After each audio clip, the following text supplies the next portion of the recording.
memperkenalkan diri. Nama saya Siti Anissa, NPM 1811010240. Izin menyampaikan materi yang akan saya sampaikan dan sudah dibuat.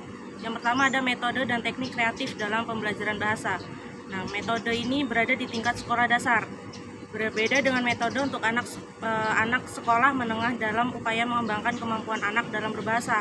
Metode dan teknik ini umumnya dikenal juga dapat diterapkan untuk mata pelajaran lain jika topiknya relevan. Demikian pula metode pembelajaran yang umum dikenal juga dapat diterapkan untuk pembelajaran bahasa. Beberapa contoh metode pembelajaran bahasa di sekolah itu salah satunya yang pertama ada metode pembelajaran metode KWL. Apa yang telah saya ketahui. Jadi KWL ini apa yang telah saya ketahui, apa yang ingin saya ketahui, dan apa yang saya pelajari. Selanjutnya ada metode latihan pelaksanaan tugas. Yang ketiga ada metode bermain peran. Yang keempat ada metode kerja proyek atau project work. Yang kelima ada metode struktural analitik sintetik SAS. Yang kedua ada pembelajaran bahasa. Teknik adalah daya upaya usaha atau cara yang digunakan guru dalam mencapai tujuan langsung dalam pelaksanaan pembelajaran pada waktu bersamaan. Beberapa teknik pembelajaran yang sering digunakan untuk melatih peserta didik dalam bicara, membaca, dan menulis antara lain sebagai berikut. Yang pertama ada teknik mendengarkan cerita. Yang kedua ada teknik mendengarkan berantai. Yang ketiga ada teknik cerita berangkai. Yang keempat ada teknik percakapan singkat. Yang kelima teknik percakapan dengan bertanya. Yang keenam teknik menerangkan benda. Yang ketujuh teknik bermain peran. Yang kedelapan mengubah bacaan ke dalam gambar. Yang kesembilan teknik membaca bergantian. Selanjutnya teknik membaca memindai, teknik membaca ekstensif, menulis dan gambar, menulis dan objek langsung. Terima kasih dan akan dilanjutkan pada teman saya yang selanjutnya. Perkenalkan, nama saya Maulia Isnaini, NPM 1811010114. Di sini saya akan melanjutkan materi mengenai pendekatan dalam pembelajaran bahasa. Pendekatan yang kelima ialah pendekatan world language. Pendekatan world language merupakan salah satu pendekatan pembelajaran bahasa yang mulai diperkenalkan di Indonesia. Keunggulan pendekatan ini telah banyak dibuktikan oleh beberapa negara yang menggunakannya. Secara umum, world language dapat dinyatakan sebagai perangkat wawasan yang mengalahkan kerangka pikir praktis dalam menentukan bahasa sebagai materi pelajaran, isi pembelajaran, dan proses pembelajaran. Pengembangan wawasan world language diilhami konsep konstruktivisme, language experience approach atau LEA, dan progresivisme dalam pendidikan. Penentuan materi pembelajaran diwarnai oleh fungsionalisme dan semiotika. Prinsip pembelajarannya diwarnai oleh progresivisme, sedangkan proses pembelajarannya diwarnai konstruktivisme di mana peserta didik membentuk sendiri pengetahuannya secara utuh atau whole dan terpadu atau integrate. Penentuan isi pembelajaran dalam pendekatan world language diarahkan oleh konsepsi tentang kebahasaan dan nilai fungsionalnya bagi peserta didik dalam kehidupan sosial masyarakat. Peserta didik akan termotivasi untuk belajar jika melihat materi yang dipelajarinya itu diperlukan oleh mereka. Ditinjau dari nilai fungsionalnya dalam kehidupan, penguasaan yang perlu dijadikan fokus dan perlu dikembangkan adalah penguasaan kemampuan membaca dan menulis. Guru berkewajiban untuk menyediakan lingkungan belajar yang menunjang untuk peserta didik untuk dapat belajar dengan baik. Ada 8 komponen world language, yaitu reading aloud, sustained silent reading, share reading, journal writing, guide reading, guide writing, independent reading, dan independent writing. Namun, pembelajaran bahasa harus disajikan secara utuh dan tidak terpisah-pisah, sehingga semua keterampilan dan unsur bahasa harus tercakup dalam kegiatan pembelajaran. Deskripsi singkat tentang 8 komponen tersebut adalah sebagai berikut. Yang pertama yaitu reading aloud. Reading aloud merupakan kegiatan membaca yang dilakukan oleh guru dan peserta didik. Guru atau peserta didik dapat menggunakan bacaan yang terdapat dalam buku teks atau cerita lainnya dan membacakannya dengan suara keras dan intonasi yang benar, sehingga setiap peserta didik dapat mendengarkan dan menikmati ceritanya. Pada umumnya, kegiatan ini dilakukan di kelas rendah. Kegiatan ini dapat meningkatkan keterampilan menyimak, memperkaya kosakata, membantu meningkatkan membaca pemahaman, dan menumbuhkan minat baca peserta didik. Yang kedua, sustained silent reading. Sustained silent reading merupakan kegiatan membaca dalam hati yang dilakukan oleh peserta didik. Peserta didik diberi kesempatan untuk memilih sendiri buku atau materi yang akan dibacanya. Guru memberikan kebebasan kepada peserta didik untuk memilih bahan bacaan yang sesuai dengan kemampuannya, sehingga mereka dapat menyelesaikan membaca bacaan tersebut.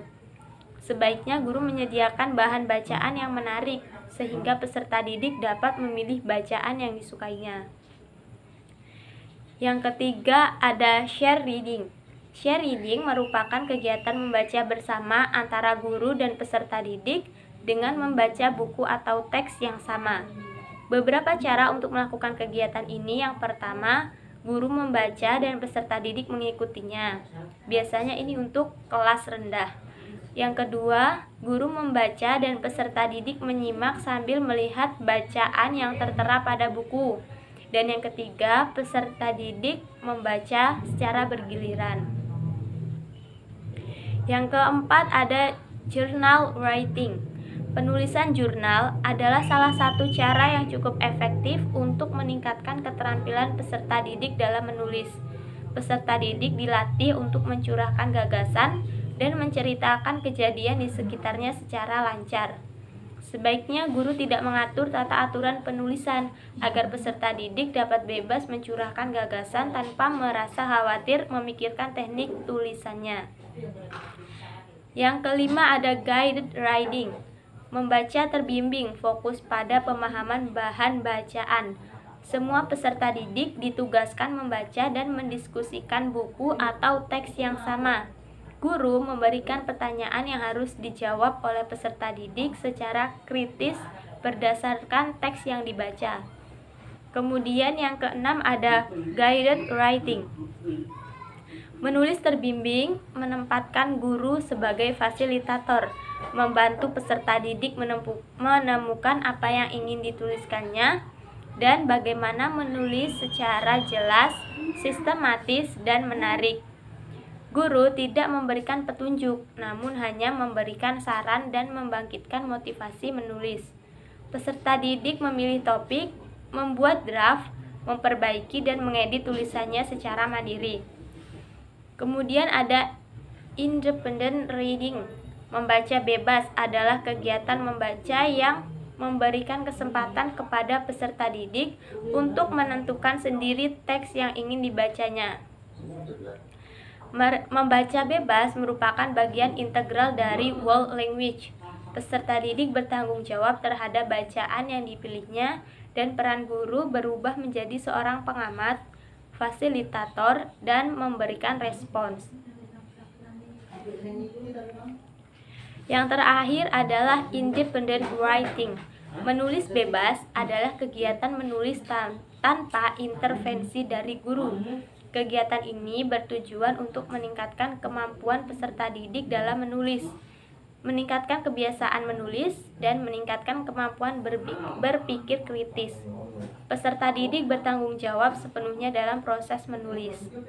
Contoh kegiatan pembelajaran dengan pendekatan world language yaitu peserta didik aktif terlibat dalam kegiatan membaca dan menulis dengan tidak bergantung pada guru. Peserta didik terlibat dalam dalam kegiatan kelompok kecil atau kegiatan individual. Ada yang secara individual menulis respons atau telaah kritis terhadap buku yang dibacanya. Kegiatan sangat bervariasi. Ada yang membuat buku, menuliskan kembali cerita rakyat, atau mengedit draft final. Contoh hasil kerja peserta didik dipajang di seputar ruang kelas.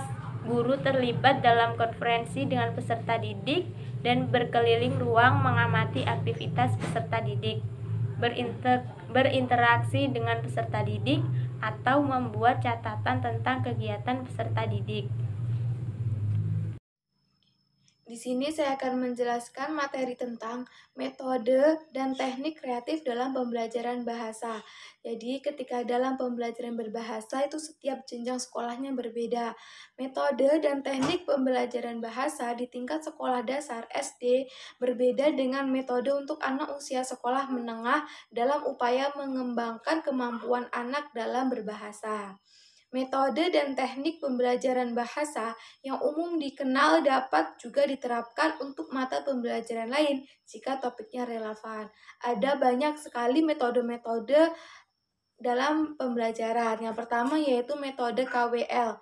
Metode KWL merupakan salah satu metode pembelajaran membaca yang menekankan pada pentingnya latar belakang pengetahuan membaca. Metode KWL terdiri dari 3 langkah. Yang pertama, apa yang telah saya ketahui. Yang kedua, apa yang ingin saya pelajari. Yang ketiga, apa yang akan saya pelajari. Metode KWL dapat diterapkan dalam pembelajaran membaca kritis.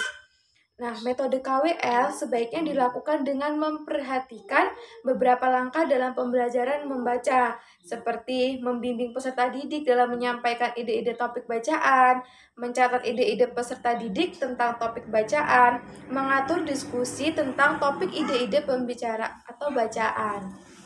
Selanjutnya, yaitu metode latihan pelaksanaan tugas. Metode latihan pelaksanaan tugas dilakukan dengan melaksanakan suatu tugas yang mendekati komunikasi yang sebenarnya untuk membentuk kreativitas dan pemahaman kebahasaan.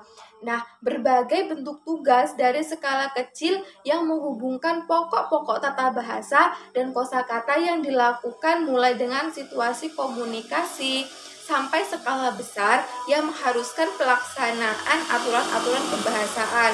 Contohnya misalnya seperti penugasan dalam skala kecil, yaitu memberikan tugas pada peserta didik untuk membantu membersihkan lingkungan sekolah. Selanjutnya yaitu metode bermain peran, role play. Yaitu metode bermain peran dapat dilakukan dengan membagikan kartu yang berisi tugas yang terus diperankan oleh peserta didik. Guru menyuruh peserta didik untuk melakukan peran tersebut yang mengarah pada penyelesaian suatu tugas. Permainan peran ditunjukkan sebagai latihan lisan secara alamiah yang memerlukan ungkapan-ungkapan dengan berbagai fungsinya. Contoh kegiatan belajar adalah meminta peserta didik untuk melakukan percakapan dengan peran atau pembeli dan pelayan toko dengan memberikan tugas tertentu. Contohnya seperti belilah 4 buah yang berbeda. Kemukakanlah bahwa satu dari barang-barang yang diinginkan pembeli sudah habis. Misalnya, peserta didik tidak menghafalkan percakapan yang ada di dalam buku pelajaran, melainkan memutuskan perhatian pada hal-hal yang akan diungkapkan. Selanjutnya yaitu metode kerja proyek. Metode ini dilakukan secara berkelompok dengan pertama menentukan tema kegiatan, kemudian kelompok mengerjakan proyek yang harus dilakukan. Nah, kemudian melaporkan hasil kegiatannya baik secara lisan maupun secara laporan tertulis. Proyek dapat berupa deskripsi tentang suatu kondisi, isu, atau kasus yang dibuat melalui pengumpulan informasi dengan cara penyebaran angket, pengumpulan data-data, melakukan wawancara, dan sebagainya. Selanjutnya yaitu metode tentang SAS atau metode SAS. Metode SAS ini merupakan metode struktural analitik sintetik. Berpandangan bahwa pengamatan dan penglihatan pertama oleh manusia adalah global atau bersifat menyeluruh. Oleh sebab itu, segala sesuatu yang akan diajarkan kepada peserta didik harus mulai ditunjukkan atau diperkenalkan struktur secara global atau secara menyeluruh. Selanjutnya yaitu teknik pembelajaran bahasa. Nah, teknik adalah daya upaya, usaha, atau cara yang digunakan guru dalam mencapai suatu tujuan langsung dalam pelaksanaan pembelajaran pada waktu itu. Teknik mengajar bahasa yang dikenal bermacam-macam seperti drama, diskusi, bermain peran, simulasi, dan sebagainya. Penggunaan teknik pembelajaran yang tepat di dalam proses belajar mengajar bahasa yang sedang diajarnya, apalagi jika mereka sedang mempelajari bahasa asing yang sama sekali belum pernah mereka pelajari sebelumnya. Permainan merupakan salah satu teknik pembelajaran yang dapat digunakan dalam pengajaran bahasa. Permainan dapat menciptakan suasana santai dan menyenangkan sehingga dapat memotivasi peserta didik untuk mengikuti pelajaran bahasa. Ada banyak sekali teknik dalam belajar bahasa. Yang pertama yaitu teknik mendengarkan cerita. Teknik mendengarkan cerita dilakukan agar peserta didik dapat membuat atau dapat memaknai cerita yang didengarnya secara cermat, cepat, dan tepat. Guru atau peserta didik perlu menyediakan kaset cerita dan tape recorder untuk mendengarkan cerita atau cerita dipaparkan baik secara lisan. Pembelajaran ini dapat dilaksanakan baik secara perseorangan ataupun kelompok. Selanjutnya yaitu teknik mendengar berantai. Teknik ini dilakukan agar peserta didik dapat memahami informasi yang dibisikkan oleh temannya dengan cermat, cepat, dan tepat. Peserta didik mendengarkan informasi yang disampaikan teman-temannya, kemudian menyampaikan informasi yang didengar pada teman yang sebelahnya secara berantai. Selanjutnya yaitu teknik cerita berangkai, di mana teknik ini dilakukan peserta didik dengan cara melakukan cerita yang disampaikan temannya secara tepat. Peserta didik dibagi dalam kelompok, di mana satu kelompok terdiri dari 5 atau 6 orang berdiri di depan kelas, kemudian bercerita tentang topik tertentu yang diawali dari kiri, kemudian diteruskan ke kanan atau ke kanan diteruskan ke kiri, begitupun sebaliknya. Ya, selanjutnya yaitu teknik percakapan singkat, di mana teknik percakapan singkat ini merupakan kegiatan diagnostik untuk mengetahui kesulitan peserta didik dan melatih mereka dalam berbicara secara bebas. Teknik ini umumnya digunakan untuk mengembangkan kebebasan atau kemampuan peserta didik dalam mempelajari bahasa asing.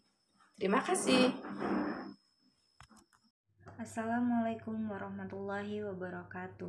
Nama saya Sabilatul Asma Andani, NPM 181101119 dari kelas JPAI semester 6.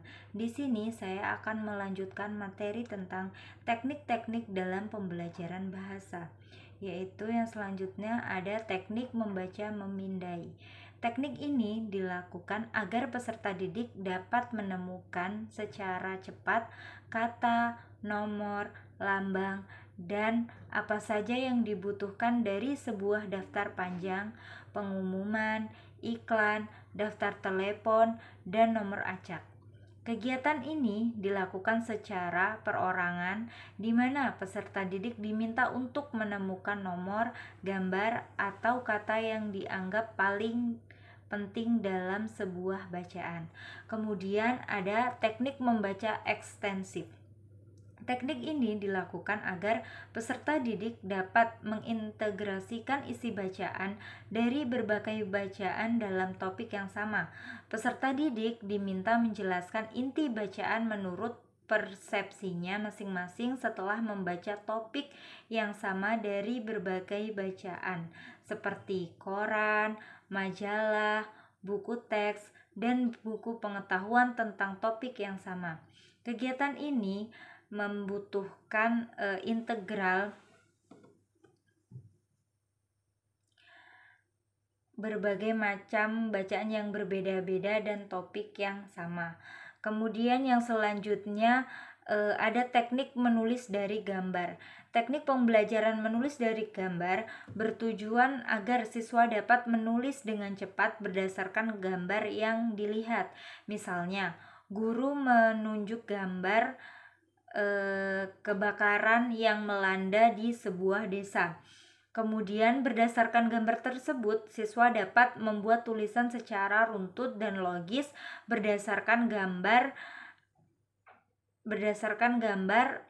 dan alat yang dibutuhkan adalah gambar-gambar yang bervariasi sesuai dengan tema pembelajaran yang berukuran sama dengan kalender besar. Teknik ini dapat dijalankan secara perorangan ataupun secara kelompok. Kemudian yang selanjutnya yaitu teknik menulis objek langsung. Teknik ini dilakukan agar peserta didik dapat menulis dengan cepat berdasarkan objek yang dilihat. Guru menunjukkan objek kepada peserta didik di depan kelas masing-masing, misalnya boneka, vas bunga, mobil-mobilan, dan lain sebagainya. Dari objek tersebut, siswa dapat membuat sebuah tulisan secara runtut dan logis berdasarkan objek yang dilihatnya. Alat yang dibutuhkan adalah objek-objek bervariasi sesuai dengan tema pembelajaran. Teknik ini dapat dijalankan secara perorangan ataupun berkelompok.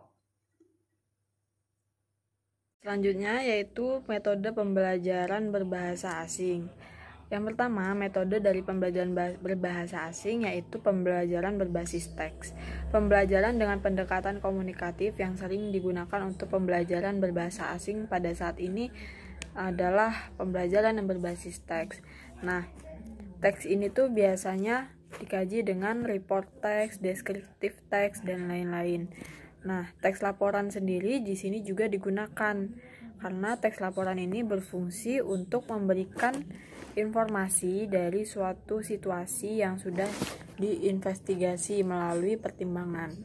Nah, teks laporan itu memiliki dua struktur umum, yaitu klasifikasi umum dan deskripsi.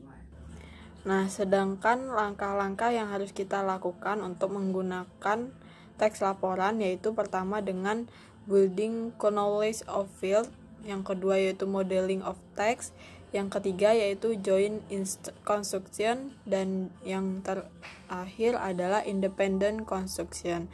Nah, langkah-langkah pembelajaran tersebut bertujuan agar siswa dapat membuat teks laporan dengan memperhatikan struktur dari teks laporan. Nah, langkah-langkahnya pertama yaitu membangun pengetahuan. Dalam menggunakan metode terjemahan, yang pertama yaitu guru tidak perlu mahir dalam bahasa yang diajarkannya, bahkan tidak perlu menguasai pengucapan secara langsung dari bahasa tersebut. Yang kedua yaitu metode ini mudah dilaksanakan dan dapat dipakai pada kelas dengan jumlah peserta didik yang banyak. Yang ketiga yaitu guru dapat menanamkan pengetahuan tentang kosakata dengan cepat menggunakan bahasa ibu peserta didik dalam hampir setiap situasi pengajaran. Lalu peserta didik juga dapat menguasai arti kosakata dan dapat menghindari dari kebingungan terhadap aturan-aturan tata bahasa. Sedangkan kelemahan dari menggunakan metode terjemahan ini yaitu yang pertama, tujuan pengajaran yang dapat dicapai hanya terbatas pada pengetahuan dan kemampuan tertentu. Jadi metode ini hanya terbatas pada keterampilan membaca dan menulis, namun mengabaikan keterampilan menyimak dan berbicara. Yang kedua yaitu tidak semua kosakata atau ungkapan dalam bahasa asing itu diajarkan arti atau sinonimnya persis dengan bahasa ibu peserta didik. Jadi metode ini juga mengharuskan peserta didik berpikir dengan bahasa ibu, kemudian pemikiran itu diterjemahkan ke dalam otaknya yaitu kepada bahasa sasaran. Akibat kebiasaan menerjemahkan kosakata demi kosakata, pembelajar menghadapi kesulitan untuk menangkap pengertian yang terkandung dalam kelompok kosakata. Padahal menangkap pengertian yang terkandung dalam kelompok kosakata merupakan hal yang sangat penting dalam kegiatan berkomunikasi. Selanjutnya yaitu metode penggunaan langsung atau metode langsung. Kegiatan belajar mengajar dengan menggunakan metode ini mengharapkan peserta didik untuk belajar berpikir dalam bahasa yang sedang dipelajarinya. Oleh karena itu, guru harus berupaya menciptakan suasana kelas yang sama seperti terdapat dalam masyarakat yang menggunakan bahasa tersebut. Nah, sedangkan prinsip-prinsip yang mendasari metode pembelajaran berbahasa asing secara langsung adalah sebagai berikut. Yang pertama yaitu tujuan pembelajaran yang ingin dicapai adalah penguasaan dengan membuat peserta didik berhubungan langsung dengan pengalaman dan ekspresi secara lisan. Yang kedua yaitu bahasa ibu peserta didik tidak digunakan sebagai bahasa pengantar atau hubungan langsung atau pengalaman dan ekspresi juga dapat dijaga. Yang ketiga yaitu penguasaan pola kalimat dan cara pemakaiannya disampaikan secara induktif. Yang keempat, sebagian besar waktu digunakan untuk latihan bercakap dan kondisi kelas diciptakan dalam suasana belajar yang kondusif. Dalam setiap metode belajar berbahasa asing terdapat kelemahan. Dalam metode ini kelemahannya yang pertama itu tidak semua kosakata dapat diajarkan dengan cara menghubungkan secara langsung dengan benda atau situasi atau pekerjaan yang dideskripsikan. Kadang perlu diberikan sinonim atau antonim atau definisi penjelasan untuk pemakaian kosakata tertentu. Yang kedua yaitu jika semua kosakata diajarkan menggunakan prinsip-prinsip yang telah dipaparkan tadi, kemajuan dalam keterampilan membaca pada tahap awal itu akan cenderung lambat. Nah, yang ketiga yaitu peserta didik memperoleh pengetahuan kosakata secara berlebihan, jadi membuat mereka kurang dalam penguasaan pemakaiannya. Peserta didik dapat menghadapi kesulitan dalam memahami bentuk-bentuk kalimat. Kesulitan tersebut hanya dapat diatasi oleh peserta didik pada kelas tinggi yang sudah mampu berpikir menggunakan bahasa yang dipelajarinya, dan metode ini tidak mengembangkan kemampuan untuk menulis. Yang selanjutnya yaitu metode belajar komunitas bahasa. Di sini tuh peserta didik ditempatkan untuk sebagai klien atau pelanggan dalam bimbingan. Jadi guru sebagai harus memiliki kemampuan konseling dan bertindak sebagai konselor bahasa. Assalamualaikum warahmatullahi wabarakatuh. Saya Jessica Nur Anissa, NPM 181100209, akan melanjutkan materi metode pembelajaran bahasa asing. Yang kelima ada metode membaca. Metode ini dapat digunakan untuk mengembangkan kemampuan peserta didik dalam membaca dan memahami bahasa asing dengan mudah. Kelebihan metode ini adalah memberikan kesempatan pada peserta didik untuk memperoleh sendiri kompetensi bahasa sesuai dengan kemampuan mereka. Yang keenam, ada metode audiolingual. Kegiatan mengajar dengan metode ini pada umumnya menggunakan pendekatan oral atau oral approach. Ciri khas pendekatan oral adalah menggunakan latihan pola atau meniru dan mengingat. Metode ini dapat digunakan untuk meningkatkan kemampuan peserta didik dalam menguasai 4 keterampilan bahasa, yaitu menyimak, berbicara, membaca, serta menulis. Yang ketujuh, metode terakhir yaitu metode Total Physical Response atau TPR. Metode TPR menggabungkan informasi dan keterampilan melalui penggunaan sistem sensori kinestetik. Prinsip utama metode ini adalah memahami bahasa yang diucapkan sebelum mengembangkan keterampilan berbicara.